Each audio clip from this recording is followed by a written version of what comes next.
So today, I wanted to make good on my green salsa promise. And again, like always, everyone's recipes are different, so mine might be a little different from yours, or whoever. Yeah, so I hope you like it, and this is the way I like to make green salsa. This one I learned, I think I got tips from a couple people.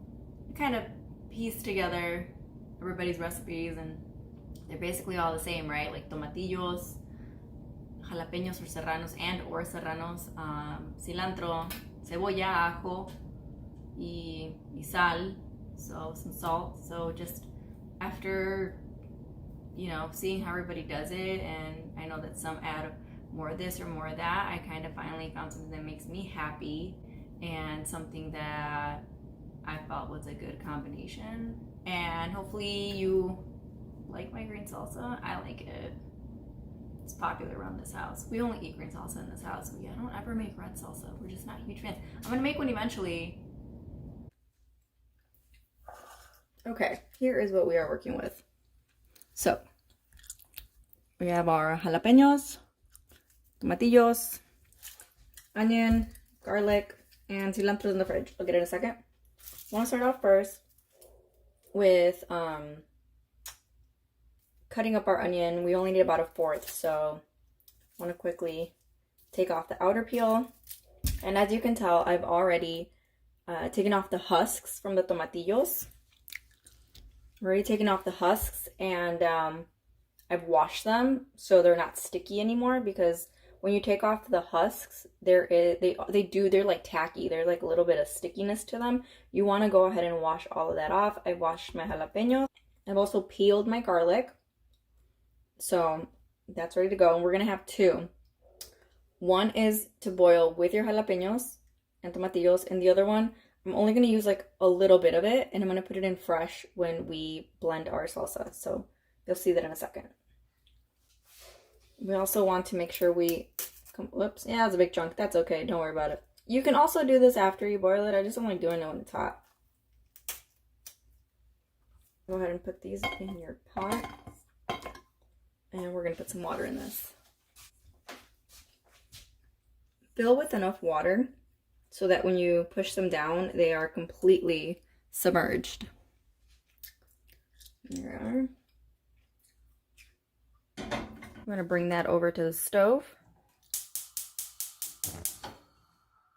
Turn that on to about, I don't know, medium to medium low, depending on how hot your stove is, okay? And there it is, you can see. Yeah, so when you completely submerge, yeah, they go in. We're gonna add tomatillos.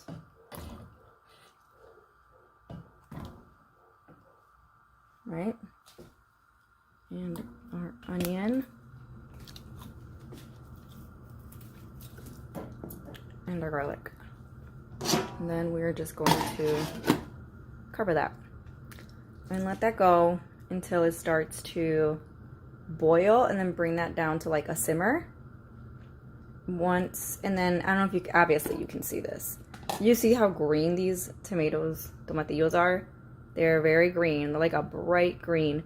You're gonna see that these will change color. So we're gonna let those go until they change color. Once they change color, you wanna take them out, because they will burst. And when they burst, or they start cracking, they become bitter, and you don't want your salsa to be bitter. Trust me, I learned the hard way. I always kept wondering, like, oh my god, why does my salsa taste funny? Well, it's because I was cooking them for too long, and I didn't realize that's what I was doing wrong. So, you definitely do not want to let those overcook. Keep an eye on them, okay?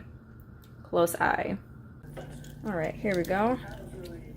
So now you can see that they have turned this like yellow green, and you can kind of see that they're a little bit see-through. So we're gonna go ahead and put these in a bowl. You want to get them out because you don't want to overcook them. You can definitely see the color change. And while we're here, I usually pull the onion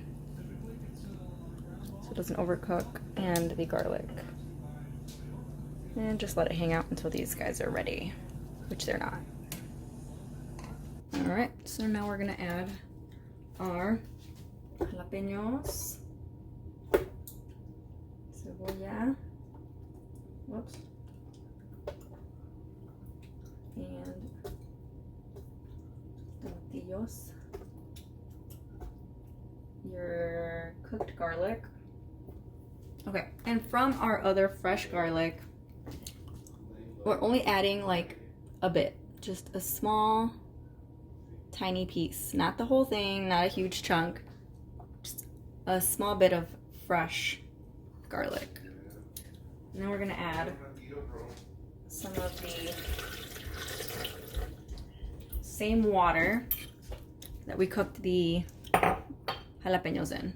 Okay, and as you can tell, I'm not adding the cilantro just yet. Oh, one more thing I do want to add though, before I forget. We do want to add our salt now. And blend. Perfect. When you're about here, you get a good smooth looking sauce there, right? Now we want to go ahead and add the cilantro. The reason we're not adding it before is because we want the cilantro to be in small chunks. We don't want it to be completely gone. And sometimes if you add it at this stage, it'll just like overpower the taste. So you definitely don't want to do that. You just want to almost blend it for like a few seconds. You'll see. So I always do about a handful, and I know everyone's hands are different, but I guess if you were to put this into a measuring cup, you would get, I don't know, you would get about 3/4 of a cup. That's, again, a rough estimate. So we'll go ahead and add that in. And then you're gonna just, it's gonna be so quick. Just like that. That was, I don't know, what was that, 3 seconds? I like adding my salsa to a jar. So storage. How would I store this? I would say airtight container, or not air, I mean, you know, I like putting it in a mason jar.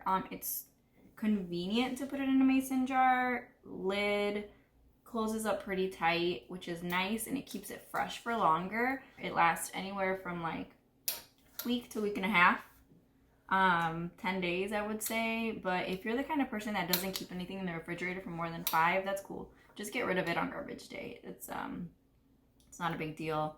And I would say if you like cilantro, this is gonna be for you. If you are really into cilantro, this is gonna be your salsa right here, because I would say it's the salsa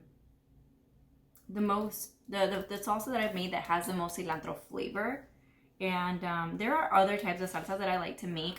There's a variation of this that adds jitomate, that has a aroma tomato, and more jalapenos, less tomatillos.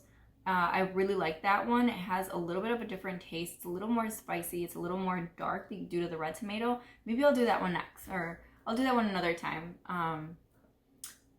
Just because I really like that one too. And it's not as, it doesn't taste as much like cilantro as this one does, because I don't put as much. It's, like I said, it's a variation of this one. I will leave all the details in the description box down below, or wherever the description box is at the time that you see this.